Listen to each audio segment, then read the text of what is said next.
memohon ampunannya. Astagfirullah, memuji kebesarannya. Masya Allah, lafalkan doa memohon ridho dan rahmat, agar kita selalu dekat dengan Allah.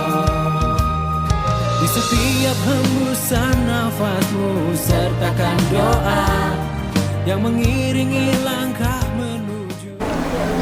Assalamualaikum warahmatullahi wabarakatuh.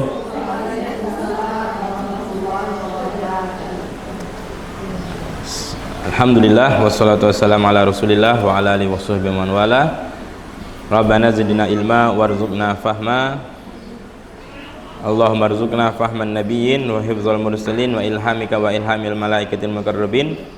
Nawaina ta'alluma wa ta'lim wa tadhakkura wa tadhkir wa naf'a wal intifa' wal ifada wal istifadah wal hatha ala tamassuki bi kitabillah wa sunnati rasulillah wa du'a ilal huda wa dalalata alal khair ibtigha'a wajhillah wa maradatihi wa qurbihi wa thawabihi subhanahu wa ta'ala. Baik, yang saya muliakan bunda-bunda hebat yang dirahmati oleh Allah subhanahu wa ta'ala, sabahul khair, kaifa halukum? Alhamdulillah. Alhamdulillah, di pagi yang cerah ini izinkan saya menyampaikan materi berkaitan tentang fikih bab sholat. Kemarin kita sudah bahas tentang apa-apa saja yang diharamkan oleh perempuan yang haid atau laki-laki yang junub atau perempuan yang junub. Kalau yang berhadas kecil, apa saja yang tidak dibolehkan, Bun? Kemarin sholat, tawaf, menyentuh mushaf, membawa mushaf Al-Quran. Kalau yang junub ada 6. Ada tambahan 2-nya apa, Bun? Selain 4 tadi, membaca Al-Quran dan berdiam di dalam masjid. Untuk yang haid atau nifas tambah lagi 4. Apa lagi, Bun? Hah? Puasa, cerai, berhubungan badan, wal istimta' baina surah wa rukbah. Berhubungan badan di sini puasa ya, Bun, ya. Puasa, cerai, habisnya apa lagi? Bagi kemarin tuh, Bun, lupa saya, Bun.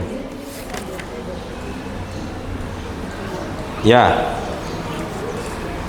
tolak, ya, melewati masjid, lewat masjid. Jadi melewati itu gimana ya? Mungkin hampir tidak tergambarkan ya. Mungkin jarang terjadi juga, Bun.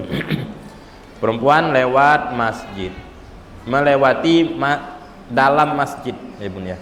Boleh tak? Tidak boleh. Kalau seandainya bisa mengotori. Jadi kalau perempuan haid itu mengotori masjid dengan darahnya tadi, walaupun lewat, itu tidak boleh, hukumnya haram. Kategori lewat apa? Murur itu masuk dari pintu A keluar ke pintu B. Kalau seandainya masuk ke pintu A, habisnya balik lagi keluar ke pintu A, itu namanya dibilang tarodud. Tarodud itu lebih parah daripada lewat. Bolak-balik itu lebih parah daripada lewat. Berarti perempuan yang haid itu kalau seandainya dia bisa mengotori masjid dengan darahnya, maka itu tidak diperbolehkan, hukumnya haram. Nah, kalau seandainya tidak mau aman, tidak mengotori darah, tidak mengotori masjid dengan darah haidnya itu, maka bagaimana hukumnya, Bun? Boleh tak? Boleh, menurut pendapat yang satu kemarin yang mengatakan bahwasanya perempuan kafir saja boleh masuk Islam, padahal dia itu haid berkali-kali, tidak mandi hadas besar, ya. Boleh masuk masjid dengan harapan dia bisa masuk ke dalam agama Islam. Nah, terlebih lagi perempuan yang muslim. Tapi selayaknya, karena kita itu ingin mengagungkan masjid, khusus masjid saja ini, Bun. Musola tidak apa-apa, rumah tidak apa-apa. Tapi kalau masjid, perempuan yang haid itu harusnya di luar saja atau di teras, supaya apa? tetap menghormati atau memuliakan keagungan masjid. Ya, benar. Walaupun dia pakai pengaman, walaupun dia pakai pembalut, maka tetap saja. Nah, selain yang haid ataupun yang junub, bukan hanya terbatas dengan dua keadaan ini, tapi apa saja siapa saja orang yang dia itu membawa najis ke masjid, itu tidak boleh, hukumnya haram. Seperti ya di dalam kitab Kifayatul Akhyar itu, orang yang beser darah, ambeien misalnya, bakal tembus, bakal merembes sehingga kena lantai itu kena sajadah, maka tidak boleh masuk ke dalam masjid karena mengotori masjidnya. Begitu juga beser najis yang kencing, orang yang beser air kencing, ya beser air seni, sama tidak boleh juga masuk ke dalam masjid karena mengotori masjid, najis. Tidak bolehnya karena mengotori masjid. Kalau tidak mengotori masjid, misalkannya pakai pempes, misalkannya, atau pakai penghalang, tidak apa-apa masuk masjid. Kecuali orang yang haid tadi ya, memang ada nasnya. Nasnya itu tidak boleh masuk ke dalam masjid, tidak boleh sholat. Baik. Yang terakhir kemarin itu istimta baina surah wa rukbah, yaitu diartikan bernemat-nemat antara pusat dan lutut. If'alu kulla syai' illa nikah, kata Rasulullah. Lakukan saja apapun kecuali bersetubuh. Bersetubuh yaitu memasukkan kemaluan ke kemaluan. Itu tidak boleh. Tapi memandang, memegang itu boleh. Tapi kalau kita mau mengikuti aturan Al-Quran, fa'tazilun nisa'a fil mahid, maka jauhilah perempuan, maksudnya istri, ketika mereka sedang haid. Ya, maka ini aturan Al-Quran. Kita hanya menjauhi, maksudnya boleh memandang, boleh, tapi jangan dengan syahwat. Kalau memang suami itu kalau memandang istri dengan syahwat, ya tidak bagus. Kenapa? Karena bakal terpancing, ya bun ya, bakal terpancing sehingga melakukan apa yang diharamkan oleh Allah Subhanahu wa Ta'ala. Tapi orang Yahudi, ya di syariat orang Yahudi itu lebih parah. Ya ketika para sahabat mendengar bahwasanya orang Yahudi itu ketika ada keluarganya yang haid, lam yuakiluha, tidak boleh makan satu hidangan, ya bun. Jadi dia harus diasingkan. Tidak boleh satu rumah, harus beda rumah kalau perempuan itu sedang haid. Tapi kalau kita tidak seperti itu, ya kita tetap diperbolehkan makan sehidangan dengan istri yang haid, ya suami boleh makan dengan istri, ya tapi tidak boleh bersetubuh ketika sedang haid. Baik. Karena kata orang Yahudi itu bisa membawa sial orang yang haid itu. Nah, tapi kita tidak, ya. Perempuan yang haid itu tidak membawa sial. Tapi memang harus dianjurkan ketika perempuan itu haid memperbanyak istighfar, memperbanyak zikir, baca zikir. Boleh baca zikir? Boleh, Bun. Makruh tidak? Tidak makruh. Karena memang mau diapakan? Ya, datang halangan itu datang tiap bulan. Maka zikir maksuratkah atau zikir atau baca Al-Quran dalam hati, silakan untuk berjaga-jaga. Karena sihir ataupun ilmu-ilmu hitam itu paling sering terkena ketika perempuan tersebut sedang haid. Wallahu a'lam. Baik, sekarang kita masuk kepada pembahasan bab salat. Kitabus salat. Kitab membahas tentang solat, pengertian solat, ta'rifus solat, pengertian solat lughatan menurut bahasa. Solat menurut bahasa, ad-du'a itu adalah doa, Bun. Jadi solat arti bahasanya doa. Makanya kalau kita baca Al-Quran, innallaha wa malaikatahu yusholluna 'alan nabi, sungguhnya Allah dan malaikatnya senantiasa bersolawat. Solawat itu artinya doa, ya bun. Bukan Allah memang melakukan ruku, sujud, solat karena Nabi Muhammad, bukan. Tapi maknanya di situ doa. Ya, bersolawat itu berdoa kepada Rasulullah Shallallahu Alaihi Wasallam, untuk Rasulullah Shallallahu Alaihi Wasallam. Bagaimana doanya Allah, solawatnya Allah Subhanahu Wa Taala kepada Rasulullah? Dengan memberikan rahmat, ya, dengan memberikan syafaat kepada Rasulullah Shallallahu Alaihi Wasallam. Nah, tapi terkadang Allah bersolawat juga untuk hamba-hambanya. Malaikat juga bersolawat juga kepada hamba-hamba Allah, untuk hamba-hamba Allah. Apa solawat Allah kepada hambanya dan bagaimana solawat malaikat kepada hamba Allah?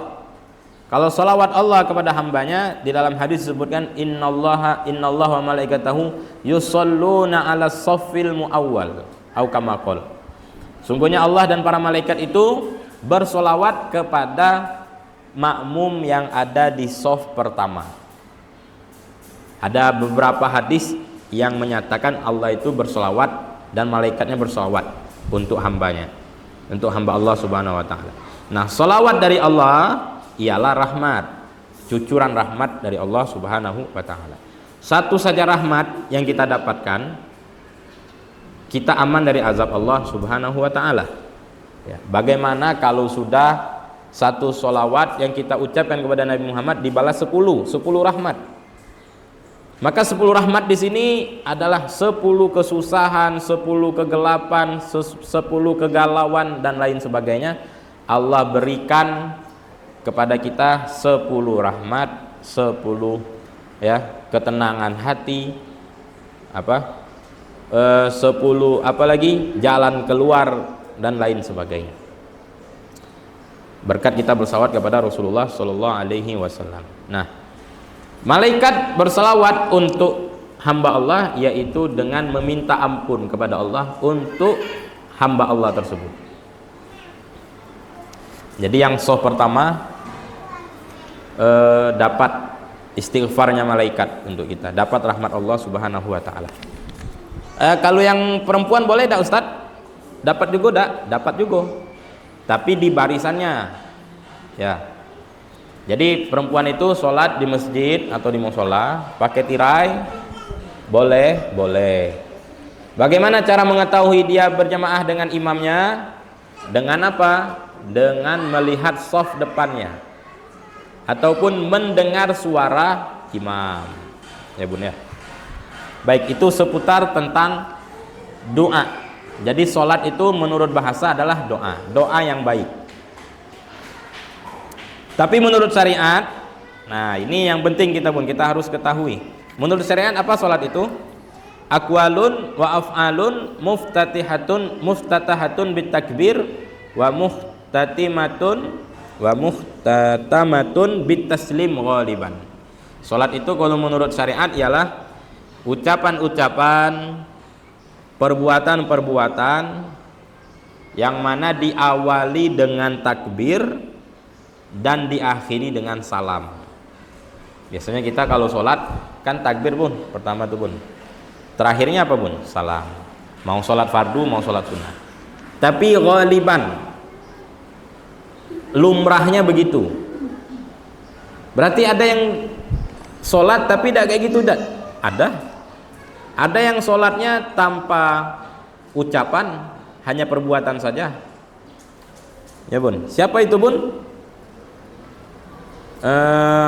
Sholatnya orang yang akhros, sholatnya orang yang bisu. Ya Bun. Jadi kalau bisu kayak mana? Pakai gerakan? Tidak. Sholat saja dia dalam hati, tidak perlu dia Allahu Akbar kabiro, ada gaya-gaya isyarat, tidak perlu. Kenapa? Hanya perbuatan saja. Ya, ruku, i'tidal, sujud. Ya, tidak perlu pakai gerakan apapun. Ya Bun. Ada lagi sholat itu hanya ucapan, perbuatannya tidak ada. Seperti apa Bun? Ka sholatil janazah, seperti sholat jenazah. Sholat jenazah hanya takbir saja, Allahu Akbar.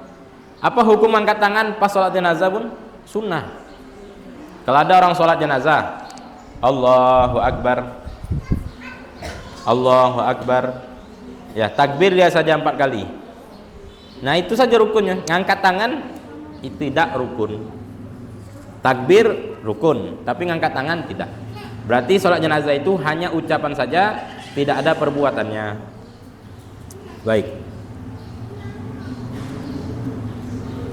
Ada lagi orang itu dikategorikan sholat, tapi dia tidak bergerak, begitu juga tidak berucap. Sholatnya siapa itu? Sholatnya orang yang bisu, yang sedang terikat. Nah, misalnya ada orang bisu, disandra, diikat pun. Kayak mana dia sholatnya? Sudah, dia dalam hati saja sholatnya. Nah ini definisi yang diutarakan oleh ulama-ulama kita. Tapi kita lumrahnya sholat itu diawali dengan ucap takbir dan diakhiri dengan salam. Ada perbuatan, ada ucapan. Baik. Kecuali sholatnya orang yang dalam keadaan uzur. Seperti apa bun? Seperti orang yang sakit. Tetap wajib sholat? Tetap wajib sholat. Selagi dia masih berakal, masih paham omongan, masih nyambung, maka dia wajib sholat. Tapi sesuai dengan keadaan yang dia bisa. Boleh tidak ngadap kiblat? Boleh. Kalau susah ngadap kiblat, boleh tidak ngadap kiblat. Boleh pakai baju yang najis? Sebenarnya tidak boleh, kecuali kalau uzur, memang payah ngelepasi bajunya ini. Ya, karena pasang kateter segala macam. Kalau bisa diganti bajunya, pakai baju yang tidak najis, bagus. Begitu juga bisa bergerak, tidak bisa, berarti sholat baring. Ya, yang penting sholat. Ya, baca saja zikir sholat. Kalau tidak bisa mengucap, bibirnya kaku, kita bisikkan saja, Pak, Bu, sholat. Itu kewajiban kita bagi yang menjaga orang yang sedang sakit seperti itu. Wajib mengingatkan untuk sholat. Jadi bukan arti uzur, ya bun ya. Karena sakit, sudahlah. Allah tuh maha tahu lah, kita tuh uzur. Tidak bisa begitu. Aturan syariatnya wajib tetap sholat. Dalam keadaan sakit bagaimanapun wajib tetap sholat. Baik. Keutamaan sholat ini sangat luar biasa bun. Sholat ini rukun kedua daripada rukun Islam. Tiangnya agama. Yang menghancurkan tiang agama, yang menghancurkan yang tidak sholat, berarti dia menghancurkan tiang agama. Dalam Al-Quran disebutkan wa aqimis sholata li dzikri, dan dirikanlah sholat untuk mengingatku. Jadi cara salah satu mengingat Allah ialah dengan mendirikan sholat. Mendirikan sholat. Ini menepis perkataan ataupun pendapat yang mengatakan sholat itu cukup mengingat. Ya, jadi ada profesor dulu, ya bun ya. Ada profesor, sudah profesor, doktor pula. Dia keliru di dalam memahami sholat. Walhasil dia punya pendapat yang sesat menyesatkan. Apa pendapatnya? Sholat itu tidak perlu gerakan ucapan, ngingat weh. Jadi masuk masjid, ya ada. Orang sudah azan, la ilaha illallah. Masuk masjid ada kiblat, menung bentar, keluar lagi. Lah ingat ya sama. Bahkan tidak perlu ke masjid lagi, ingat weh. Oh ingat Allah. Apa begitu? Ya. Sedangkan Rasulullah mengatakan, "Shollu kama ra'aitumuni usolli." Salatlah kalian sebagaimana kalian melihat aku salat. Rasulullah ada ruku, ada sujudnya. Itu pendapat yang sesat menyesatkan ya bun ya. Cukup mengingat saja. Baik. Wa aqimis sholata li tarafayin nahar wa dzulafan minal lail. Dalam Al-Qur'an surah Hud disebutkan ayat 114, dan dirikanlah sholat di dua ujung siang, pagi maksudnya, dan petang. Wadulafam minal lail, dan beberapa waktu dari malam. Sesungguhnya kebaikan-kebaikan menghapus kejelekan-kejelekan. Jadi ketika kita sholat itu menghapus dosa-dosa kecil yang kita lakukan atau dosa yang tidak sengaja, ya bun ya. Ma bainas sholat atau jarak sholat ke sholat berikutnya kafaratun lima bainahuma. Ada penghapusan dosa di antara kedua sholat. Ya.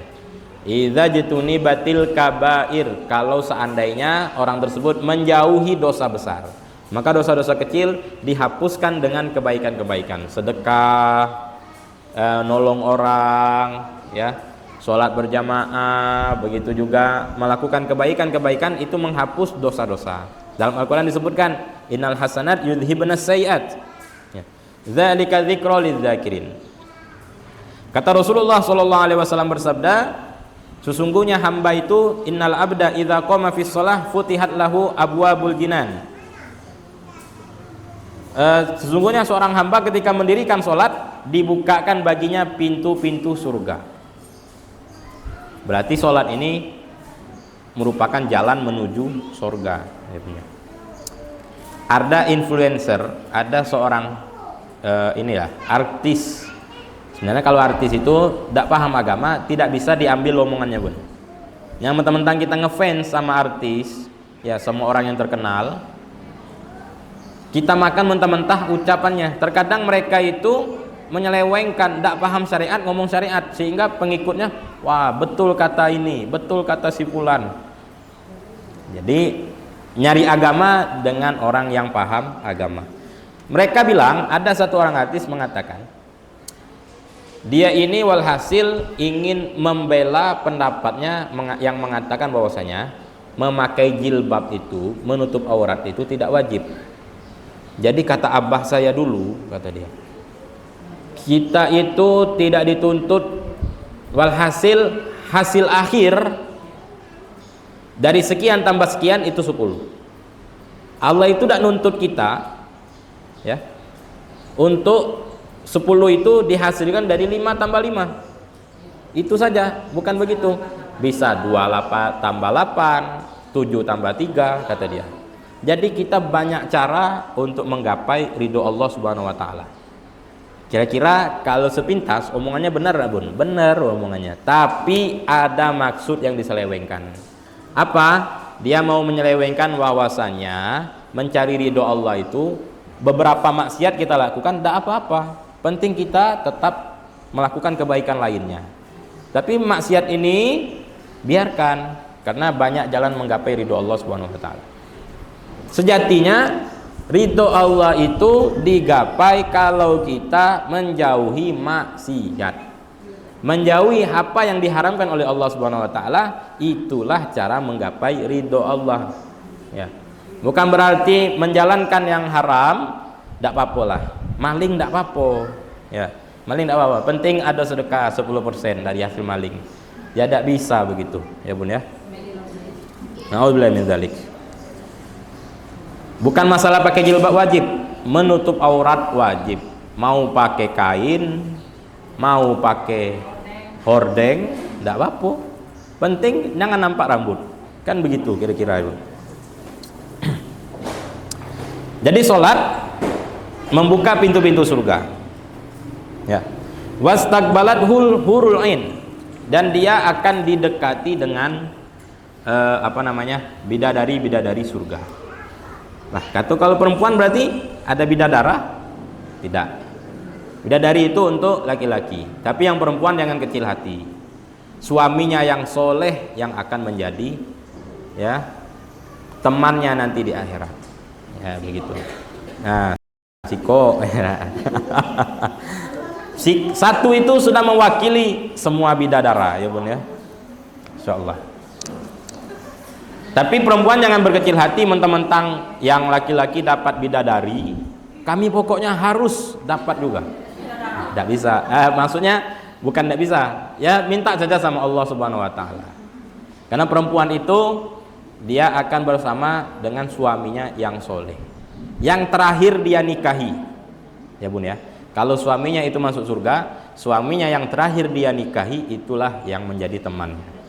Sementara kalau dia cerai, rupanya ada 4 kali dia nikah rupanya, ya Bun ya. Suami pertama cerai, suami kedua cerai, suami ketiga cerai, suami yang terakhir sama suami yang terakhir lah, ya. Ada tuh yang tidak mau nikah lagi demi ingin bersama suaminya di akhirat. Wah bagus, ya Bun ya. Ketemu lah tuh ya. Insya Allah ketemu. Tapi kalau laki mau bersama bibi bidadari tadi, bini istrinya yang akan menjadi paling cantik. Wah, itu pula ya bun ya, yang paling cantik. Jadi jangan ini dulu bun, jangan kita kecil hati ya bun ya. Wah, bidadari itu begini-begini sifatnya jauh sekali. Ada orang yang mimpi dengar suara bidadari, pas bangun dengar suara istrinya yang ngembanguni dia, muntah ya bun. Jauh nian suara bidadari dengan suara istrinya tadi. Bukan begitu, tapi istri yang soleha itu nanti walaupun di dunia beda mukanya, nanti paling cantik daripada bidadari. Nah, begitu bun. Insyaallah. Bismillah ya bun ya. Baik. Dan sholat ini merupakan metode untuk penyembuhan. Inna fi sholati la syifa.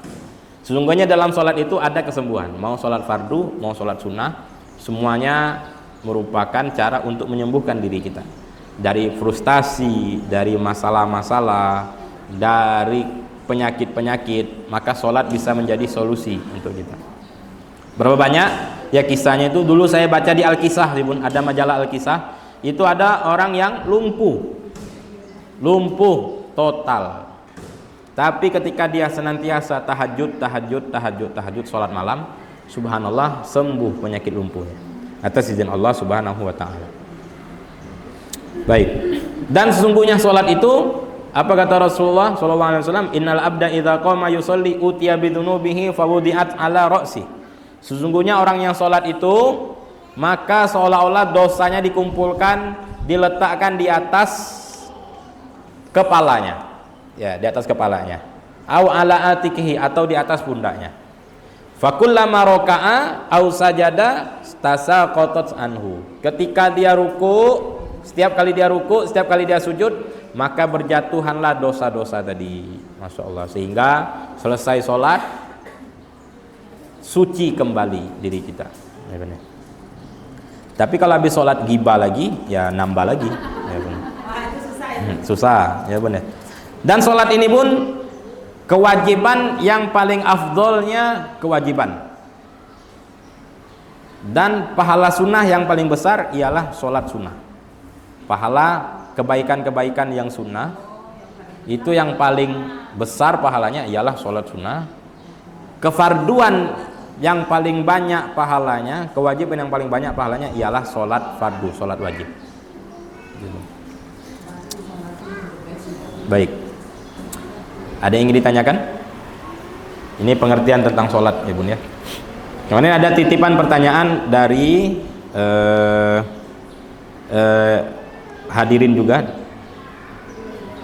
Pertanyaannya begini ya bun ya. Ini ada bertanya. Assalamualaikum Ustadz.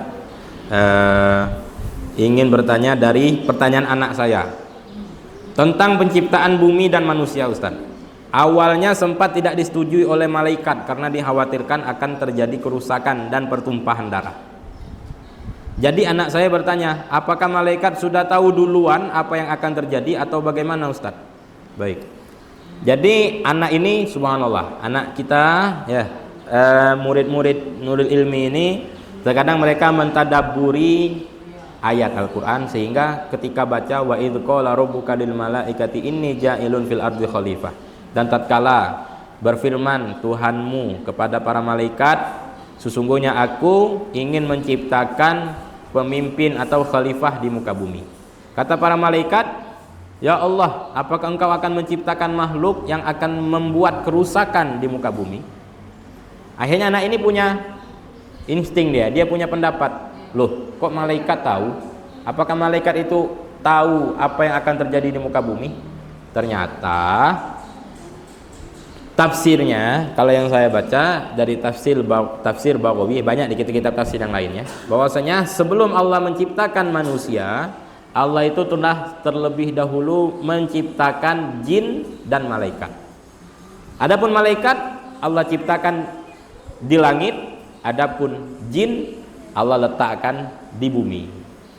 Sehingga mereka awal-awalnya rajin beribadah, taat kepada Allah Subhanahu wa taala, tapi di pertengahan ada terjadinya kedengkian dan iri hati, sehingga para jin tadi itu mereka saling membunuh, saling menumpahkan darah di muka bumi. Sehingga malaikat diutus sama Allah Subhanahu wa taala, ya, khuzanul arsy. Kalau tidak salah itu malaikat-malaikat penjaga arsy itu diutus oleh Allah Subhanahu wa taala untuk mengungsikan ataupun mengungsikan para jin tadi itu ke butunul audiyah, ke lembah-lembah atau ke pelosok-pelosok gunung, ya, penghujung-penghujung gunung. Maka diciptakanlah manusia. Ketika diciptakan manusia, malaikat ngadu. Berarti bukan malaikat itu tahu apa yang akan terjadi, tapi malaikat sudah pernah mengalami apa yang terjadi di muka bumi. Nah, begitu. Pemimpin jin itu siapa? Azazil. Azazil itu iblis sebelum menjadi iblis. Ya. Jadi sejengkal di muka bumi ini tidak lepas dari bekas sujudnya Azazil tadi. Ya. Dia ahli ibadah, paling afdol dari malaikat ibadahnya itu. Tapi ketika dia sombong, Allah jatuhkan, Allah hinakan karena mengatakan saya lebih baik dari Adam. Baik. Lalu pertanyaan selanjutnya, ini bunda ini pernah bertanya kepada saya, ya. Dia punya kakaknya ini seorang perempuan menikah dengan laki-laki, jadi ternyata di akhir umurnya suaminya ini meninggal dunia. Ternyata baru ketahuan suaminya ini punya 2 istri, ya bunda. Satu istri ya kakaknya, satu istri lagi yang di kota lain. Sudah punya 2 anak. Meninggal tapi meninggalkan hutang yang sangat banyak. Tapi suaminya ini punya usaha-usaha. Lalu bertanya, bagaimana Ustadz cara bagi warisnya? Ya, hutang suaminya sekian M. Usaha suaminya itu ada beberapa toko makanan. Jadi bunda ini bertanya, bagaimana hukum warisan? Apakah warisan suami kakak saya itu harus dikasih ke istri keduanya atau bagaimana? Akhirnya saya jawab bahwasannya orang yang meninggal itu tidak serta-merta peninggalannya jadi waris, kecuali melalui beberapa tahap. Apa tahapnya? Pertama, bayar utang zakat. Kalau punya utang zakat. Utang zakat kayak mana Ustaz? Utang zakat itu kalau seandainya seorang itu mampu sudah membayar zakat, jatuh nisabnya ketika wajib sudah membayar zakat, dia tunda. Ketika dia tunda, walaupun dia jadi bangkrut, maka hutang zakatnya masih ada. Misal, ya bun, inilah ya, si fulan, ya bun ya, punya uang simpanan 100 juta disimpan selama setahun. Dari 100 juta itu nabung lagi 120, 130, walhasil di akhir tahun jadi 200 juta.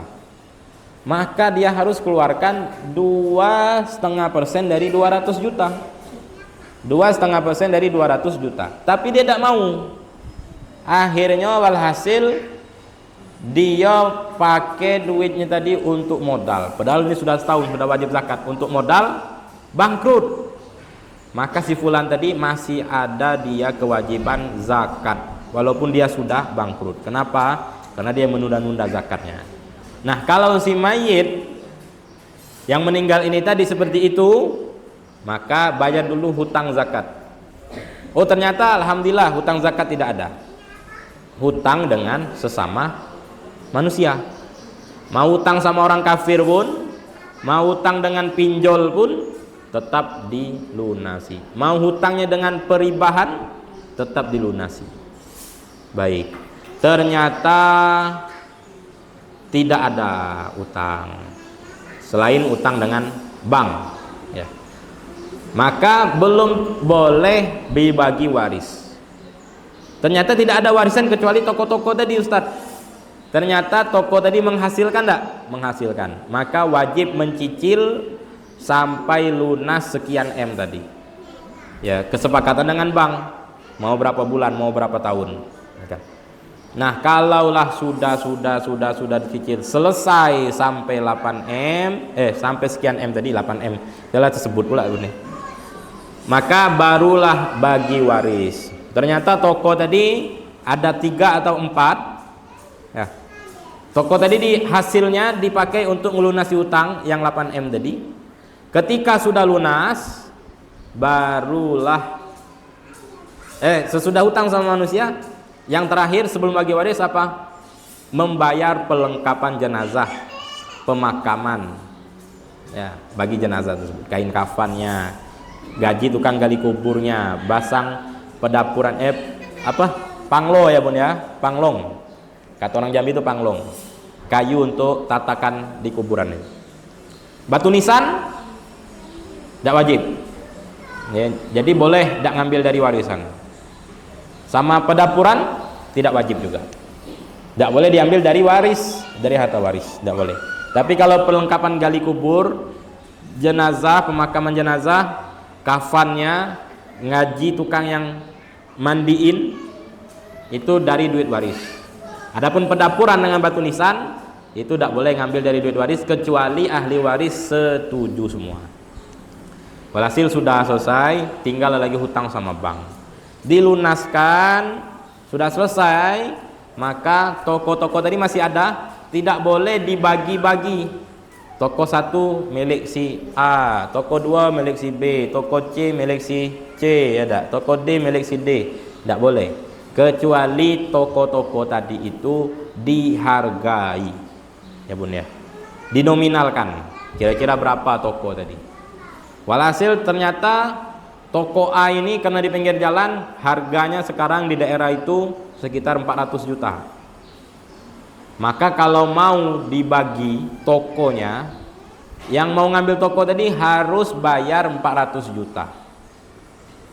Ya dak? Ya Bun ya, untuk memiliki toko tadi. Baik, atau dijual semua baru bagi waris. Nah, begitu caranya. Nah, lalu anak dari istri yang kedua, apakah masih tanggung jawab kami Ustadz? Katanya. Ya, jadi begini pertanyaan selanjutnya. Ketika suami kakak saya itu meninggal, maka anak-anaknya itu menjadi tanggung jawab keluarga suami. Ya. Apakah anak dari istri keduanya juga termasuk tanggung jawab keluarga suami Ustadz?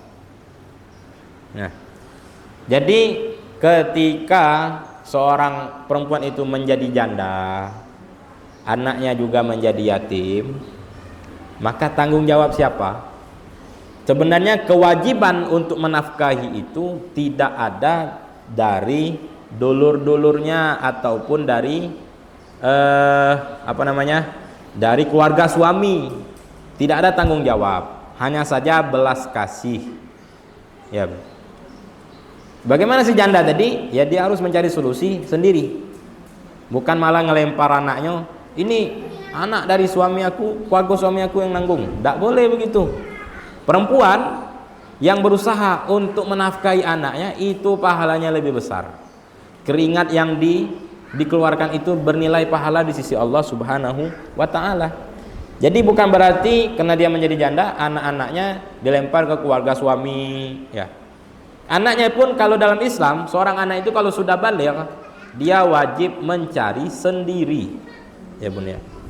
Tidak wajib lagi orang tuanya menafkahi kecuali dia dalam keadaan tertentu, misalkan dalam keadaan belajar. Ya, atau dia dalam keadaan masih belum sampai akalnya. Ya, untuk mencari nafkah sendiri silakan. Tapi kalau sejatinya dalam Islam itu kalau anak itu sudah baligh, tidak wajib orang tuanya itu menafkahi anaknya tadi. Baik. Jadi kira-kira begitu. Dia tidak boleh melempar tanggung jawab ini, ya. Apakah anak dari istri kedua itu tanggung jawab dari istri pertama? Tidak juga. Ya. Tidak juga, tidak wajib bagi istri pertama. Kecuali yang namanya kekeluargaan. Orang lain saja kita harus bantu, apalagi kalau keluarga. Ya, harus lebih lagi kita bantu. Baik, ada pertanyaan Bun? Ada 5 menit lagi. Pertanyaan tentang materi atau di luar materi? Tidak ada Bun? Ah ya, boleh Bun. Kalau seandainya kan tentang bank yang wafat itu kan asuransi dia akan dilunasi. Apakah yang wafat itu masih terlunasi dan terlunasi oleh asuransi? Ah ya. Baik, bagaimana ada perjanjian dari bank kalau misalkannya sudah diasuransikan yang berhutang meninggal dunia lunas hutangnya menurut bank, maka apakah yang meninggal ini masih dituntut untuk bayar hutang? Tidak dituntut lagi karena sudah perjanjiannya begitu ya. Jadi kalau angsuran yang pemiliknya yang berhutang ini, yang meminjam ini meninggal, ada perjanjiannya. Ketika sudah diasuransikan dianggap lunas, maka ya sudah, tidak ada lagi terkait ahli warisnya, tidak wajib lagi membayarkan hutang orang tuanya. Ya Bun. Alhamdulillah yang tadi itu hutang di bank itu, alhamdulillah ahli warisnya masih tahu. Usaha ahli waris untuk menutupi utang yang meninggal tadi itu luar biasa juga. Ya, bertanggung jawab ya dengan beban yang dipikul. Ya. Jadi seharusnya ketika orang itu meninggal, ahli warisnya harus ngumumin. Ya, barang siapa yang masih ada sangkut paut dengan mayit, silakan hubungin kami selaku ahli waris. Ya, mana tahu ada orang yang utang sama si mayit, alhamdulillah. Ya dah. Baik. Kita cukupkan dulu sampai di sini. Mudah-mudahan perkumpulan kita di pagi menuju siang ini diberkahi oleh Allah Subhanahu wa taala. Kita minta mudah-mudahan Allah hapuskan dosa kita, Allah angkat derajat kita, Allah luaskan rezeki kita, Allah berkahi kehidupan kita, Allah sembuhkan penyakit-penyakit kita, Allah mudahkan urusan kita, disampaikan hajat kita oleh Allah Subhanahu wa taala, dan Allah wafatkan kita dalam keadaan husnul khatimah. Ala hadziniyah wa ala kulli niyatin shalihah jalibatan lil khairat wal bisyarah dunyawiyah wal ukhrawiyah wa ila hadratin nabi Muhammadin sallallahu alaihi wasallam bi sirri asraril Fatihah. Bismillahirrahmanirrahim. Alhamdulillahirrahmanirrahim. Maliki yaumiddin. Iyyaka na'budu wa iyyaka nasta'in. Ihdinas siratal mustaqim. Siratal ladzina an'amta 'alaihim ghairil maghdubi 'alaihim waladdallin. Baik Bunda, mohon maaf jika ada salah kata. Kepada Allah Subhanahu wa taala saya mohon ampun. Usikum wa nafsi bi taqwallah. Assalamualaikum warahmatullahi wabarakatuh.